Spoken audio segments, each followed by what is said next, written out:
so thank you. Actually, my name is John Ross. I think the original facilitator wasn't able to make it here. I'm Dr. John Ross, owner and founder of Maintenance Innovators, a global maintenance and reliability consulting company based in the United States. So I appreciate the panel. I want to welcome everyone for being here.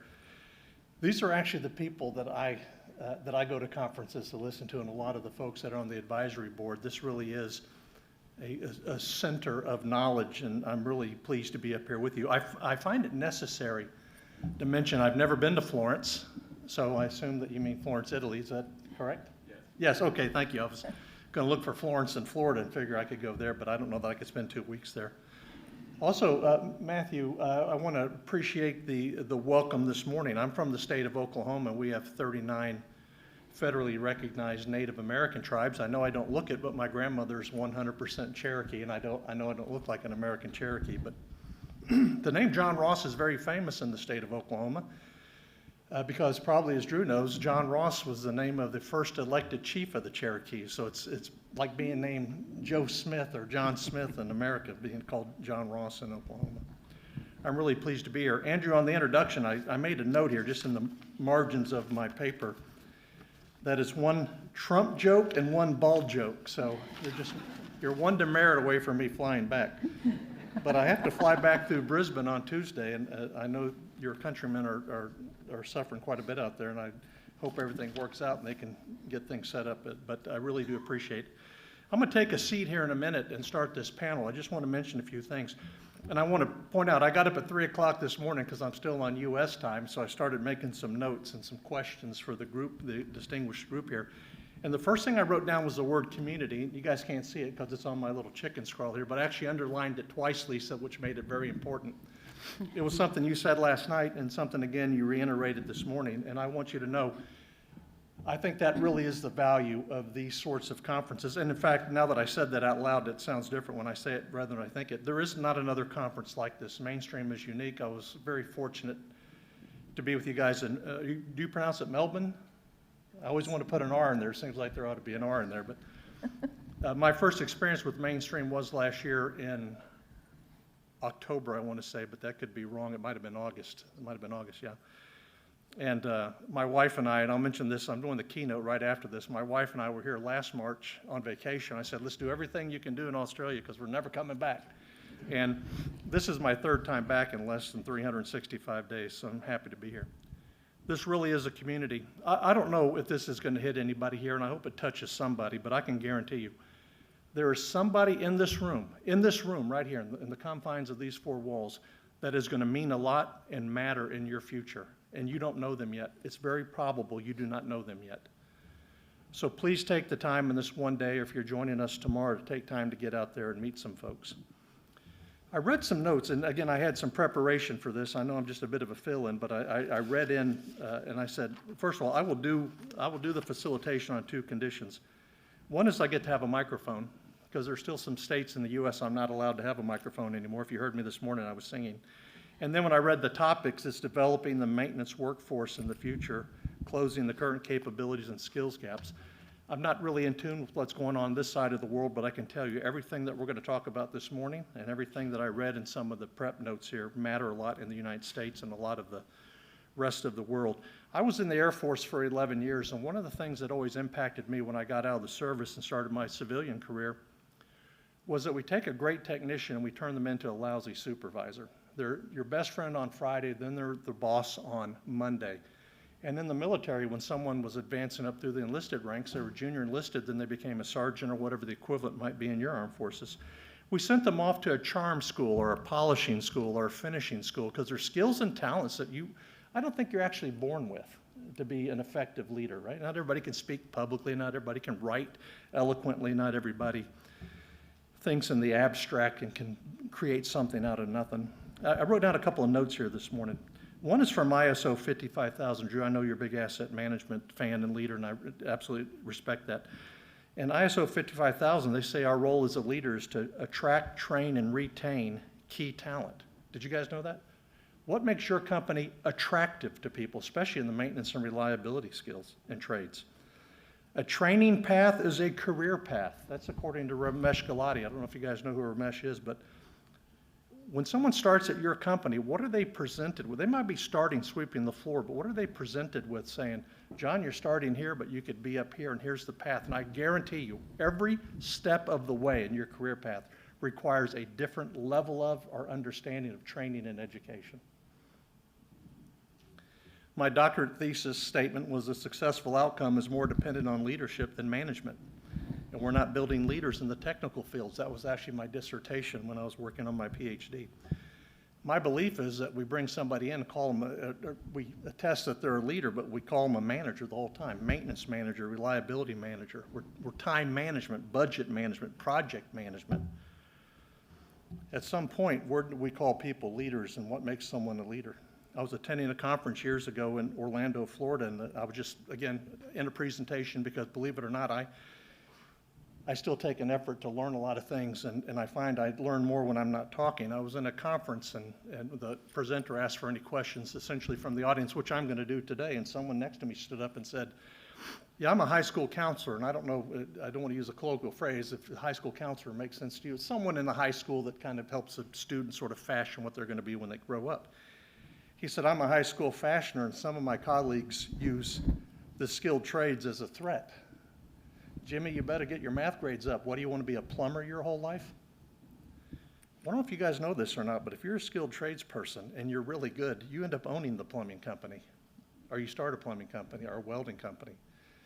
If I had to do it over again, I probably would pay more attention to the skilled trades. So we're going to have a great panel discussion, and I hope you'll stay around for the keynote. I think we've got some important words, and this is absolutely a fantastic session. I couldn't be more proud and pleased to be up here with you. So let's just jump right into it, can we? So Nico in the back is going to turn my mic on. I'm going to call him Nico because it sounds cooler. So Nico, if you don't mind, we'll do that. My first question is going to be to Kass, if you don't mind. How are you doing this morning? Good. How are you? Good. Very nice to meet you last night, by the way. Yes, likewise. Now, thinking about the challenges of our maintenance and reliability workforce currently faced, I'm talking about the aging workforce, and I assume everyone here is probably suffering the same sorts of things. You're about to have 32 years of experience walk out the door, or there's always the old versus the new, developing new technologies, succession planning, diversity. What have you seen change in the skills requirements, and do you think that will change again in the future?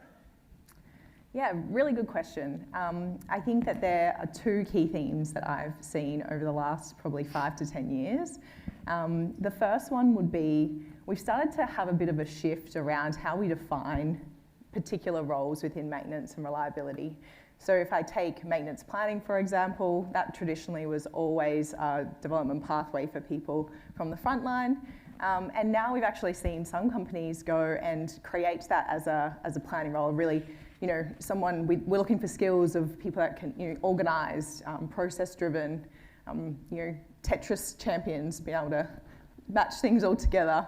And actually taken away the real technical knowledge and put that back with the front line who are the experts on the maintenance. And so they provide the input to the planning, and then we can actually bring different skills into the planning space. So I've definitely seen that change, and I expect and I really hope that continues, because that's how you bring new people into the industry and different backgrounds and experiences. The second one, I would say, is probably more in the leadership side. I think that we've seen, as you kind of mentioned at the beginning, we always was, I'm the best fitter, so I'm the next supervisor, and I'm the best supervisor, I'm the next superintendent, for example. I think we've seen a shift in that, and I think, personally for myself, I'm looking for people that can engage and, show empathy and be curious, particularly as we see things like psychosocial hazards come into the, mental health, etc. We want leaders that can actually connect with our people, so then they do feel supported and can actually grow in this industry. So, two. Kass, I like that part about, I was 13 years in a steel mill as the plant engineer, and I don't think empathy was in anybody's job description in a steel mill. Drew, what are your thoughts on that, especially the succession planning? A huge company and huge responsibility. Are you looking for the next person up, basically, and what are you looking for? Well, I mean, excuse me, given my age, part of my job is to build, the succession within our organization as we transition from a center of excellence at Rio Tinto to a more active functioning group. And, skills for asset management, the required skills, have not changed dramatically. We need frontline tradespeople executing with precision. We need reliability engineers doing reliability engineering things. We need planners and schedulers and resource coordinators doing their thing. I think where we have an opportunity really is focusing on the behaviors. So 25 years ago, two things happened. Number one, it was my first mainstream conference. That was at Manly. Yeah, a long time ago. The other thing is I became an advisor to Toyota, and in particular, an individual by the name of Ed Welch. To put this in perspective, Ed Welch was employee number 8 in the US for Toyota. So he was responsible, along with some of the other executives, for translating the Japanese version of the Toyota production system to something in the 1980s that would work in North America or in Western countries. Some of you may be old enough to remember that the thinking was we couldn't really translate the Japanese Toyota production system to the US because of cultural differences. Well, Ed and company said, hold my beer, and they did it. You can go to a Toyota facility in Japan, you can go to Mexico, you can go to Georgetown, Kentucky, you can go to prospected South Africa, and the culture always feels the same. So I think what we need to do is really focus on the behavioral aspects. Ed taught me something very important. It's a lesson. So I was the advisor to him, but I became the student. In fact, he'll be at our mainstream, I think, in the UK. He taught me something that has really stuck with me: servant leadership. Servant leadership. So no matter what your position is in the asset management world, and my own team probably feel like I'm a broken record on this, we need to think from a servant leadership perspective. So if you are looking at serving the mission of the organization, if you're doing something and it's not driving productivity, cost out, safety, environmental performance, or protection of the reputation, you're not serving the mission of the company. The other thing, no matter your position in the organization, you have one objective as a servant leader, and that is to protect the time and capability and enable the people who are actually doing the work. The frontline maintenance tradespeople, artisans, the operators, the people who are doing the actual work. So whenever I make a decision, I'm always thinking, how is this going to make the life of that tradesperson better? How is it going to make the life of that planner better? How is it going to make him or her safer? That's what we need to think about. So the skills really haven't changed. The hard skills haven't changed. If you're a reliability engineer, you got to know reliability engineering. If you're a planner, you got to know planning. I think one other thing that's going to be a force that we need to reckon with is the impact AI is going to have on how we do our jobs. I know that we're all thinking about that. I read an interesting article in the Harvard Business Review because there's a little bit of fear, is AI going to replace people? And this line really stuck with me. AI is not going to replace people. It will augment people. But people who know how to leverage AI will replace those people who don't. So it's going to have an impact on all of us. I can tell you we are embracing it. We are embracing it as a very powerful lever to make us better and to help us to focus on the things that are really creating value and enabling those frontline workers. Drew, is it possible that I met Ed in Melbourne last year? It is very likely. Yeah, he's a very zen kind of a guy. He's been my mentor for 25 Yeah, I had some years. incense burning next to me in the conference room. Yeah. He said something, I wrote it down, I almost put it in all my courses that I teach. He said, your job is, I'm going to paraphrase now, but I have it quoted, your job as an associate is to follow the process until you can no longer follow the process. That is correct. This is completely unscripted because it's something you said and just really moved me, Drew. It's this servant leadership. I wonder if I could ask you to do something unscripted. So we're going to, Drew, would you mind standing up and just walking to the edge of that stage? Yeah, sure. and Karen, would you mind standing up and holding your forefinger and your thumb about maybe a quarter an inch or whatever the metric version of that is? Drew, thank you. In the infinite span of time since man first fashioned a tool out of a rock and a stick, that represents where Drew is. Don't take that personal, Drew, because you look good. Time started back there, and in the span of time, our time on Earth is less than what Karen has. It probably, yeah. And I want to say this, professionally, I don't mean in your families and those kinds of things, hopefully. Professionally, that's how much anybody gives a damn about your existence right there. It's what you leave behind and share. Drew, I don't know if the servant leader, thank you, by the way, Karen, thank you. Drew, thank you very much. Karen, I'm going to throw the question to you too regarding sort of the preparation and getting people ready. We've got sort of people aging out, retirements, and maybe your country's a little bit different succession planning. What do you think the changes will be for the skills needed in the future for leaders in maintenance? Look, it's a really good question, and one I spend quite a bit of time, obviously, in the people function reflecting on.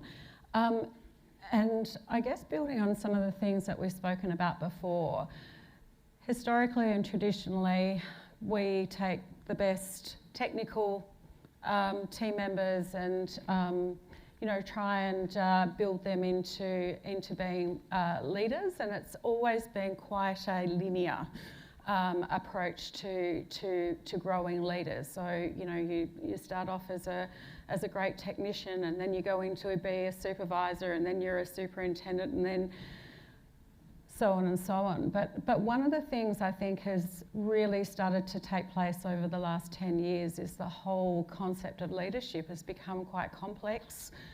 There are, more things that we are expecting of leaders, and if I sort of reflect on my journey as a leader and the things I'm thinking about in terms of mental health and well-being and psychological safety and managing a diverse, workforce in terms of culturally diverse and, diversity of thought and all the rest of it. So the expectations that we have of leaders has changed significantly, but perhaps the way we develop them hasn't. So, often, when we're transitioning a person from a technical role to a leadership role, we'll send them on a 3-day leadership program, and then it's done. They're a leader, but you can't impart all of the sort of nuances around leadership in a sort of a one and done process. So the way I think about leadership development now is it's starting to be non-linear. And, we need to give people, who are aspiring to leadership, continuous education, but also shape their experiences. I've been in organisations where a leader has spent 10 years in the same, part of the organisation. They may not have even sort of worked in different elements of the organisation. Often the leaders that we are growing have only worked with a single leader. So, I think what we have to do in terms of leadership is we take great technical people, and to Drew's point, we should continue to do that. But what we need to do is start building some of these other skills. So, and Kass mentioned them before around empathy and curiosity and, and care. And the way to do that is to give people experiences, I'm a people person, and when I was working with BHP would often transition technical leaders into functional roles. So a person who was expected, or who had a pathway of leadership might have worked in a safety role, or they might have worked in a people role. And look, that's not for every organisation, but certainly giving people mentoring relationships with people in functional roles. Making sure that that leadership education is continuous. Giving people exposure to different leaders so that they can craft their own leadership style. So I think more and more the traditional leadership sort of linear pipeline has to change as the complexity of leadership is changing. The image I had in my mind, by the way, I'm going to apologize for any pop culture reference I make. My wife and I don't own a TV, so a lot of my references are from the 80s, but this one's coming from the 50s. That's 1950s, not the 1850s. The image I had was the Wizard of Oz, and hopefully everybody knows the story. So when you go to the wizard and get your certificate of leadership, that's not the end, is it? No. It's a continuous thing. It has to be, and while the challenges that we're facing now are not going to be the same challenges that we're having in 5 years, in 2 years, in 3 years. I mean, Drew's mentioned, the influence of AI. Now 3 years ago, I'm sure that wasn't on every leader's agenda, but now it is. So along with that curiosity, along with that resilience, has to be that sort of openness to learn and to sort of really be adaptable, to face some of the changing sort of elements of leadership. I just want to point out that since the first Continental Congress in the United States, we've had artificial intelligence. I'll let that settle in. Some of you guys will get that on the way home. I'd like to maybe make a comment. I think sometimes we have too narrow a view of leadership. Some people are great at leading other people. Some people are not, and that's okay. You can be, for instance, a technology leader, and it may not be that running an organization is your thing. You may be a very technically oriented people, and if you happen to be a leader within your organization, provide a pathway for those people, because sometimes what happens is very capable people, very technically capable people, feel underappreciated because they don't have a pathway. And everybody's a little bit different in terms of their ability to lead different things and different people. So I would encourage you, if you happen to be a leader within your organization, a senior leader, provide that pathway where people can excel, and they have a growth pathway that's more along the technical line than it is the organizational line. Drew, thank you. I wonder if I could stay with you for just a moment on Sure. this next question. And I know you're very forward-thinking and forward-leaning, certainly in your role, and I think it's your personality as well.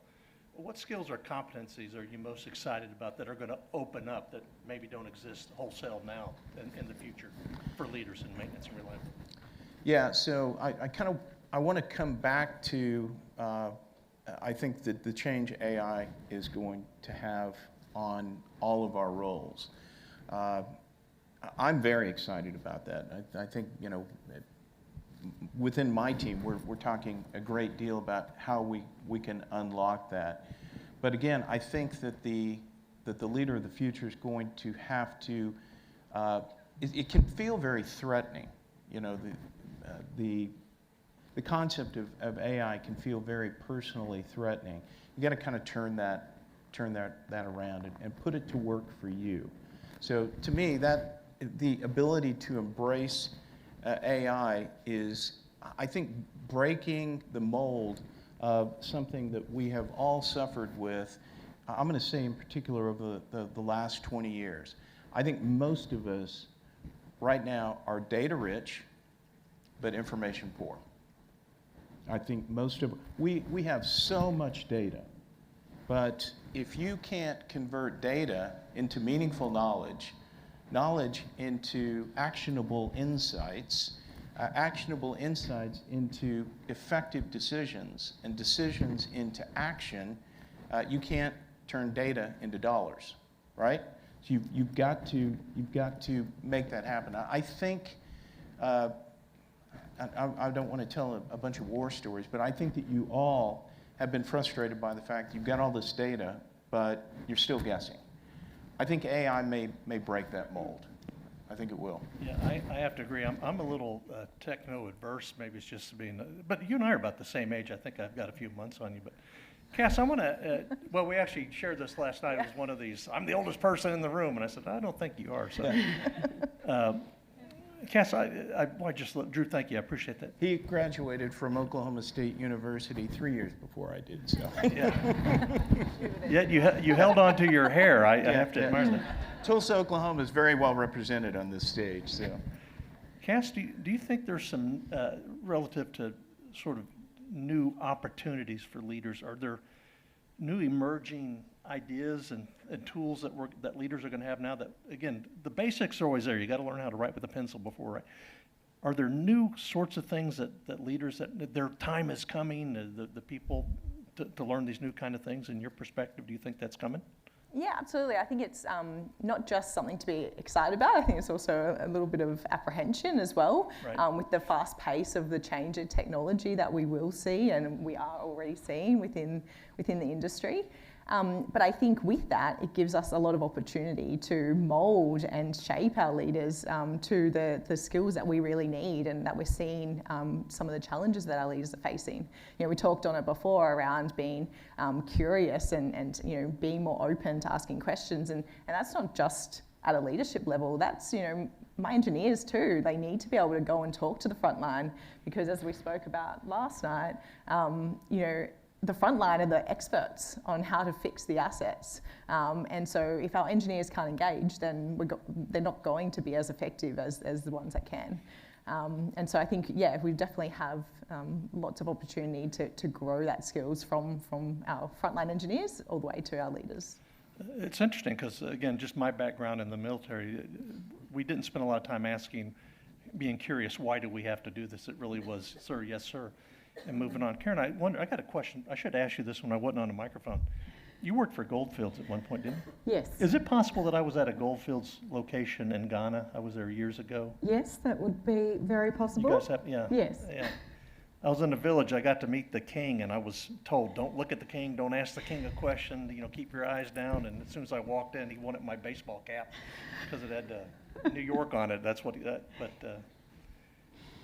Karen, Drew started the answers, and then Kass was able to provide some perspective. But what are some things now that you see that are sort of emerging kinds of things that the leaders really need to start paying attention to and getting skilled or at least knowledgeable about that maybe didn't exist back when I had a 29-inch waist and a head full of hair? What do you think?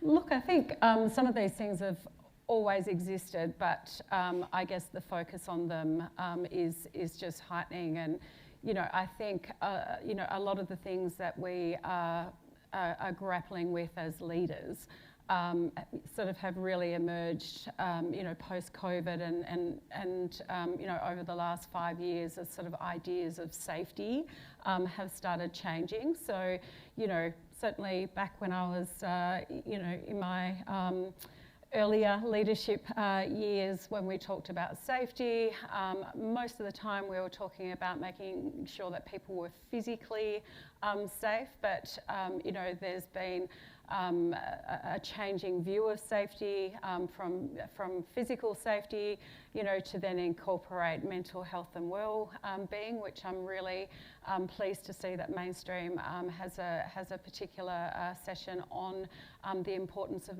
mental health and well-being, but also around psychological safety and, you know, how we can actually, I guess, improve the safety of our team, the physical safety of our teams, by creating a psychologically safe workplace. So how do we actually empower our teams to speak up about what they're experiencing and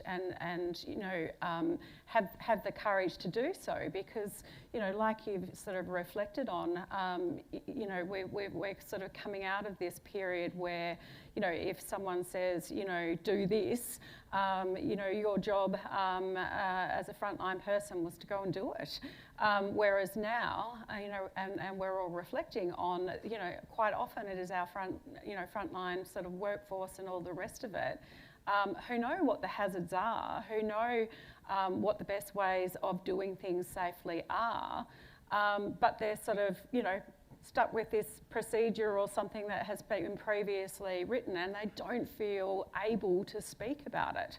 So as a leader, being able to create that space where there can be a dialogue around, I've got this idea, or, can we change, if we change this, perhaps we're going to get some more productivity here, or if we did it this way, perhaps it's going to be safer. We're turning leadership and, the expectations of how to lead a bit on their head, but being able to, I guess, create leaders with the confidence. Because again, when I started my leadership pathway, my greatest fear was being asked a question that I couldn't answer. It was like, oh, don't ask me this question because I'm not confident answering that. What we've got to create in leaders now is an understanding that the answers don't all have, the answers shouldn't all be coming from you. If the answers are all coming from you, you've got a problem with your leadership. What you've got to be able to do is to be curious and open and be able to create an environment where people are actually able to come to you and offer, their suggestions and solutions and opportunities. And it's only through being able to do that we're going to really start changing the dial on productivity and safety and engagement. We're just coming through a skill shortage, and part of that ability as a leader to create that engaging workplace environment is really going to help around retention. So I think with leadership, some of the concepts that we've had previously, we really have to be open to turning them on their head. Yeah, please, Kass, go ahead. Yeah, Thank you. Just to kind of close in on that, I think what I kind of heard was, being really vulnerable as a leader and saying, look, I don't know, but I think here we could probably find the answer. And so I think it's around, those connections and finding who is the right person that can support helping solve that problem. And yeah, linked to some of the stuff that you talk about around speaking up and feeling safe to do so. I think, it's even more prevalent as leaders, given we are bringing a more diverse group of people together every day. Always, we're bringing new perspectives and backgrounds and, cultural differences, and we need to be able to navigate that and, absolutely aligned with Drew around, servant leadership. But you also have to be able to adapt to different people's backgrounds as well, because not everyone responds in the same way to leadership style. In terms of that vulnerability, again, I defer to Toyota, and Toyota has a term, go to the Gemba. And the Gemba is the place at which work happens. And you need to have the courage to go to the people on the front line who actually are living with the problem and have the courage to let them solve the problem. You don't have to come in with all the solutions. I think too often what we do is we try to solve problems in a boardroom at too high a level, and so now we've got a bunch of solutions out looking for problems. If you just go and be vulnerable, go to the front line and listen to them. 35 years, how many times have we had problems where eventually we got to the person who was living with, and he said, yeah, I knew that was a problem. I told you how to solve it, but you didn't listen to me. We don't have to be the smartest kid in the room on everything. And that's, I think, it's an arrogance that doesn't exist within Toyota. As a result, they have complete engagement, which is very rewarding for frontline people. I say this all the time. You know, you've heard what gets measured gets done. Actually, what gets measured gets rewarded. What gets rewarded gets done. We usually think of rewards as, you know, short-term incentives, money. Actually, intrinsic rewards, how we recognize people, how we value people, is very rewarding. And there's nothing more rewarding than listening to somebody from a position of vulnerability. They feel special and important. So I was previously with Anglo American before I joined Rio Tinto, and Anglo American's going through some very challenging times right now, so it was appropriate for me to make this move. But in South Africa, I connected the Anglo American team with the Toyota Perspective team down near Durban. In fact, I'll be there in April to meet up with the senior VP, who's a good friend of mine.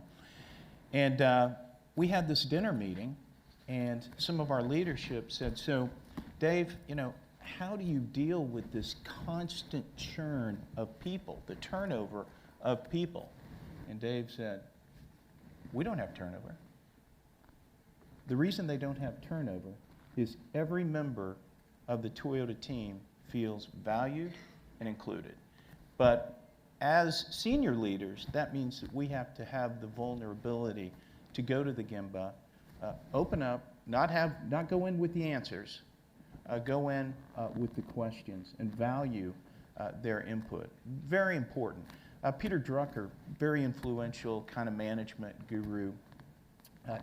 He's famous for a lot of quotes, but one of his quotes that really appeals to me is, culture eats strategy for breakfast. I don't know if you guys have heard that, but it's absolutely true. And if you're a leader in your organization, create that culture, that receptive culture through the vulnerability that Kass and Karen have discussed, because that's the key. That really is the key. Guys, thank you. Just real quickly, my street definition of morale, I don't know what morale actually means, but a street definition is I feel valued and valuable. And I asked a friend, how do you make someone feel valued and valuable? And they said, you ask them what they think. Mm-hmm. And Karen, I'm going to throw a question to you, but I like this cul-de-sac that we're on as far as the period goes, that the folks that I admired as leaders when I was growing up professionally were people that always seemed to have the answer. Mm-hmm. But as we're morphing a little bit, it's not someone that has the answer, but someone asked me what I think and asked me to research it and come back with some ideas. So absolute capital. I'm going to ask Karen a question, and we'll go around the panel here for a response to that. But then I want to open it up kind of to the class, open it up to the group. It's been a very good class. Open it to the group, see if anybody has anything to say on this topic. But Karen, mine's on the pipeline, because to the integrated vertical that Drew had talked about, technical trades in school, become a technician, you're the biggest, baddest guy, you become the supervisor, then you're the manager. The pipeline now so much isn't all technical people. They're coming from other areas, if you will, of industry. Are we building enough talent in the pipeline beyond the technical side, the other kinds of things, the safety and the care and these kinds of things, and the curiosity relative to maintenance and reliability leadership? Are we got that valve down to we're just looking for technical people and trying to force them into being leaders? What's the pipeline of talent look like? Yeah, look, I think there's always more to do, I think is the answer. And one of the things I think as organisations that we probably need to be a bit more connected about is how we build that pipeline. When you sort of, through my time at Goldfields and my time at BHP, we spent a lot of time speaking to students at university and those types of things. But I think if our first sort of engagement with prospective employees and candidates is at university, then we've really lost that. We're really not sort of doing enough in terms of pipeline. You go into schools and you speak to kids and they have made their minds up in year 10, you know, and often a lot earlier than that as to what type of pathway that they want to take. And often when you're talking about things like, you know, the opportunities in asset management and maintenance and, you know, some of the related industry opportunities, they're just looking at you quite blankly.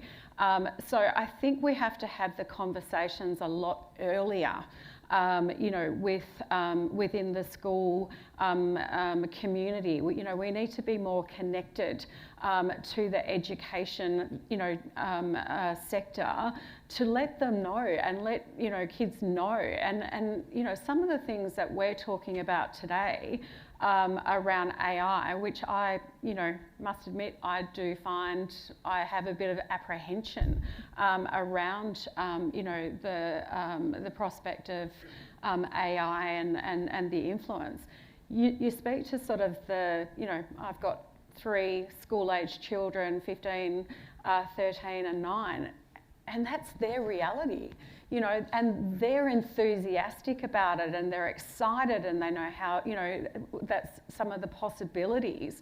So you sort of look at capturing that group who have this enthusiasm about, you know, what is possible.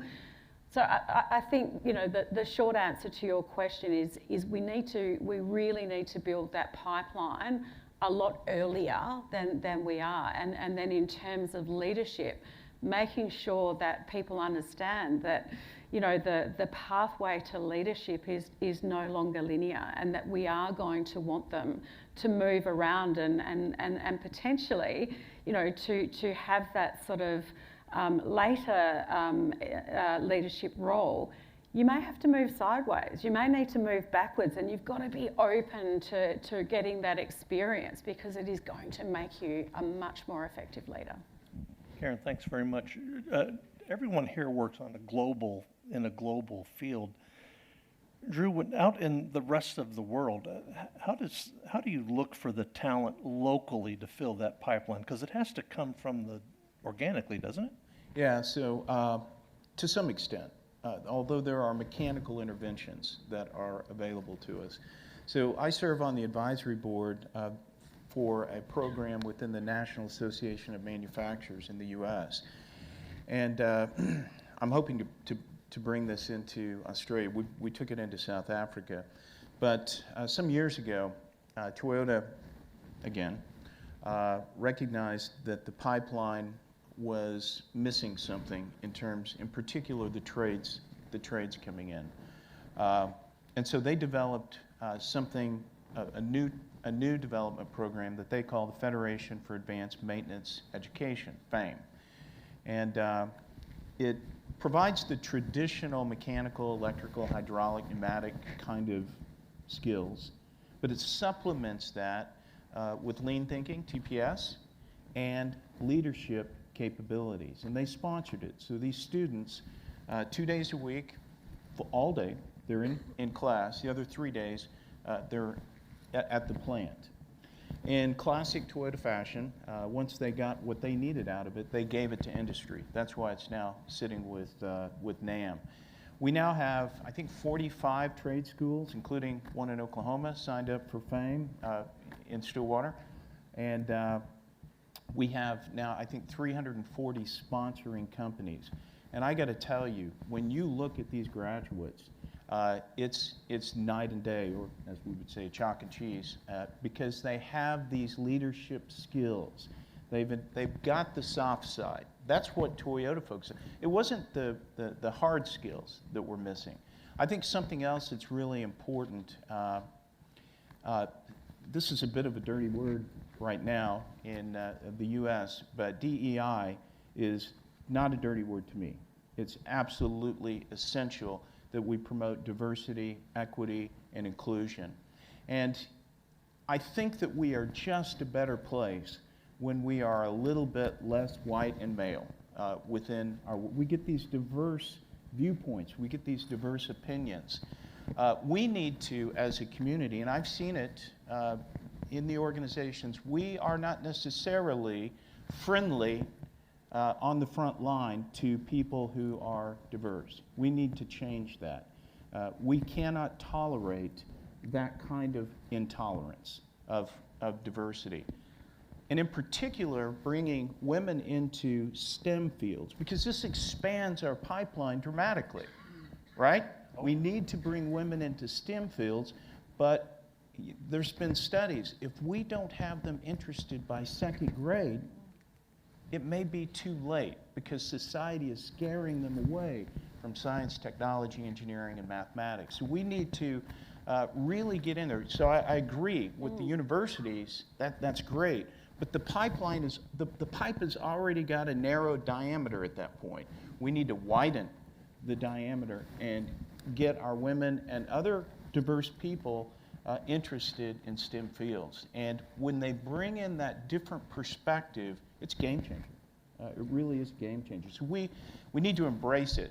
And we need to not tolerate behaviors that are not inclusive.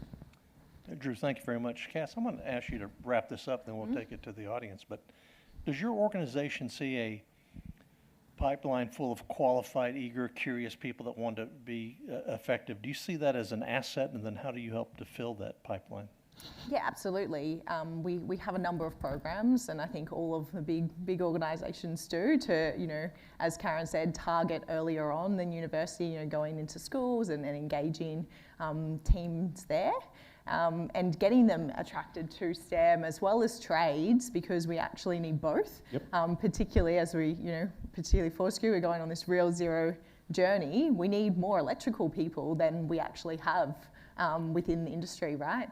And so we actually need to build those capabilities at a much faster pace than what we've seen has happened traditionally. So we need to be creating more opportunities for that. I would say that we do have these programs. I think we need to do more of them. And you know, we also touched on the leadership side. I think we need to do more of those things. I love what you mentioned in the US. I don't think we have something like that in Australia, where we actually really try and link both that technical as well as the leadership capabilities. And maybe that is something that we look to do as a united front of, you know, some of the big players in Australia, particularly in WA.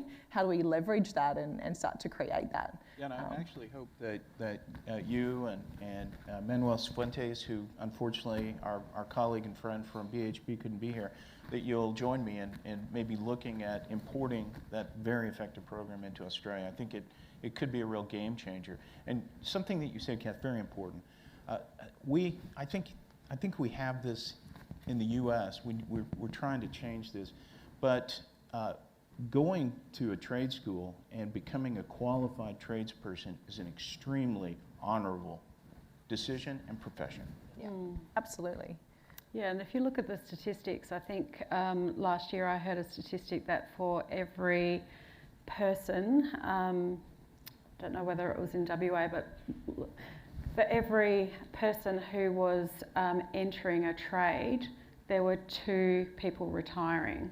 So effectively, we were only half the pipeline. Yeah, sort of 50% of those who were exiting industry, and that's frightening. But it's also not surprising because, you know, I speak to my children and their friends and all the rest of it, and you talk to them about what they're thinking of doing, and it's not trades. No. It's not attractive. So, you know, again, you know, one company is not going to solve this, but we have to be prepared to work together to make these pathways more attractive. You know, and I absolutely agree with what you said, Drew. You know, if you don't sort of embed that openness and curiosity to STEM early, then you get a lot of school-aged children who are opting out of studying those sort of areas and engaging in sort of trade schools very early on. So we have to do more to make that attractive, and as I said, working with educators is absolutely key around that. Karen, when you gave that statistic about one person wanting to retire, and 5 people wrote down to go ask for a pay raise. Sorry to the people departments of those people. Thanks for that, Karen. I see we've gone a tad long. I promised to shorten my keynote speech to make up the time because we got a tea time, I guess. But I would like to open it up to the audience if there are any questions for this distinguished panel, because these are some tremendously knowledgeable folks. So does anybody have a question that we might entertain this morning? Well, we got one in the back with the microphone. Go ahead, sir. Yeah, thanks, Karen, Kass, Drew, for your thoughts. On a range of topics, I'll narrow down to one question. So, Karen, you mentioned how important it is to listen to the front line, and Drew, you mentioned it as well. And thinking about adaptive and agile companies, it's really important to give a fast feedback loop when you get that feedback from the front line. How do you manage that fast feedback loop while maintaining the integrity of a process? I guess that's the challenge that I experience, boots on the ground, is the integrity of a process while still trying to make these agile changes. It's such a good question, and I hope that I'll be able to answer it eloquently. But one of the things that we were talking about last night is how much sort of activity and focus is being put into supervisor roles. So, we've all heard that 70% of supervisors' time should be in field. And, ideally, if that was happening, I think that then sort of gives you that opportunity to create those relationships with your team members, to be able to have those discussions. But, organisations periodically sort of do a life of a supervisor sort of study. And, with all of the activity that we are pushing into supervisor roles, and, we're reducing the size of functional teams and, all the rest of it, because it's overhead and it's headcount, and instead of functional teams sort of being on the work, they're basically coaching supervisors to take more and more. So effectively, supervisors aren't able to spend 70% of their time in field. So I don't think that there's an easy answer, but in terms of how you get those communication loops, you create the time for supervisors to be able to communicate and engage with their people. But I think over the years, the industry has, effectively funneled more and more other activity into supervisor and line leadership roles, which is preventing that to happen. But that is the only way that you're going to be able to do that, is to effectively really prioritise that people engagement time. I'm sorry. Yeah, I want to comment on that. I'm a big fan of agile, but agile is not the objective, right? Agile is not the objective. If you compromise the mission in the interest of being agile, you're not creating value. So you don't want to break the process, all right? But you need to recognize a problem is a good thing. A repeating problem is not. A problem gives you an opportunity to solve. So yes, try to be agile, but don't make agile your objective. The other thing that we need to remember is it's really a sin to automate a bad process. So, we have some bad processes, and it's okay to say, just because we've always done it that way is not really good justification for perpetuating that particular process if it's broken. Don't let it get hardwired. And a process can be automated through technology, but it can also be culturally hard set. So yes, be agile. We want to move quickly, but deliberate is much more valuable than fast, right? Deliberate over fast. Sorry. No, that's all right. I have probably a slightly different view. I would say that absolutely process is there for a reason, and to Drew's point, we need to challenge if it's the right process. But I also think that there is some things that we can do, just do it, and get the process to catch up later. I think that sometimes we get really tied up on following the process and making sure that we've done every step before we go and make a change. And sometimes it's such a simple change that's going to make the life of that operator or that maintainer 1,000 times easier. So just do it and then go and do the process in the background. And John quoted Ed Welch, and I've heard Ed, Ed is always in my mind, but Ed said, work the process until it doesn't work for you.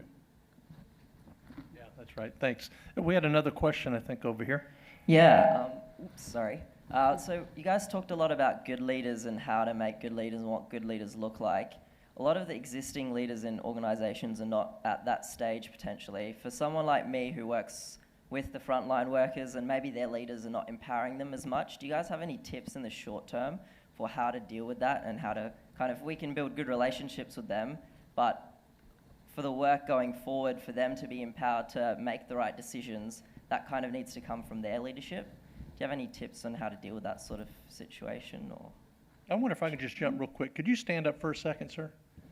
Yeah, first, to be a good leader, you need to lose some hair and gain about 100 pounds. I wouldn't take you serious in maintenance. You look too new. Okay, can we start with you, Drew? You got some thoughts on that? Yeah, so that's a great question. And this is why senior leaders need to go to the Gemba to recognize that. And this is going to sound terribly American, but if you can't change the people, change the people.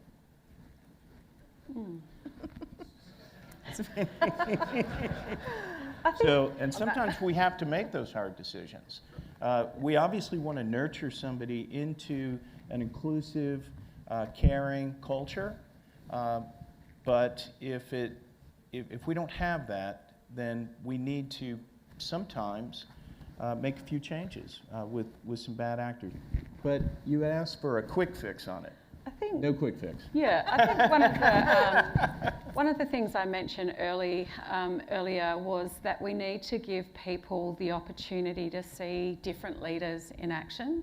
And, one of the ways I, can remember from my leadership pathway is the opportunity to observe and follow and speak to and be coached and mentored by different leaders. And every leader that I have taken something away from their leadership style and thought, good or bad, has worked really well. Sometimes it's actually, that is terrible and I'm never going to do that. But you always take something away from an engagement with a leader. So just trying to, and I know that it's hard to do in all situations, but having exposure and to be fair, this as a forum, you are going to be speaking to some amazing people. So just being able to take one thing that you learn from that leader, and then having the courage to actually give it a go. So I'm going to take, the way that person engaged and communicated was really strong. So I'm going to try that with one of my team. And sometimes it's going to work for you, and sometimes it's going to not work from you. But even if it doesn't work, you'll take something from it, and you'll be able to adapt and change your approach. So just being really curious and observe a range of leaders, which is why, again, I think, being able to, through your career pathway, to actually work with different leaders, rather than, for example, spending 6 or 10 years with the same leader will really help adapt your leadership style. Can I just add, Kass, before please. I know we need to wrap it up.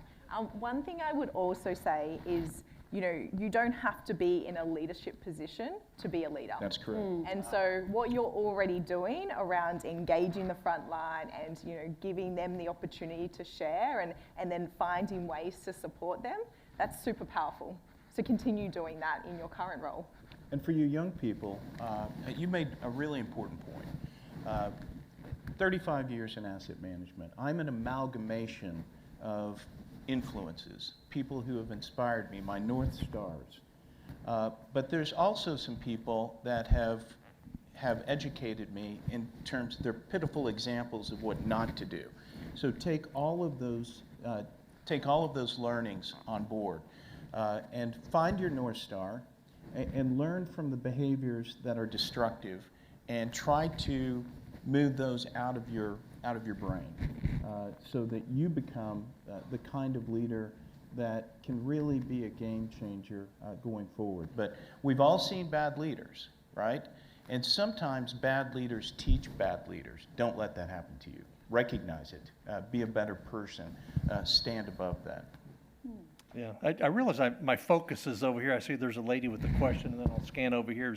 Was there a lady over here with a question? Yes, ma'am. Yeah, morning everyone. Bryony from Fortescue. Look, this is not a question, but more an opportunity to shamelessly pitch an organisation that I'm been a part of for the last several years. So we talked about the pipeline, the next generation. So Get Into Resources, a professional-led program that we run every year that targets the high school students, year 10.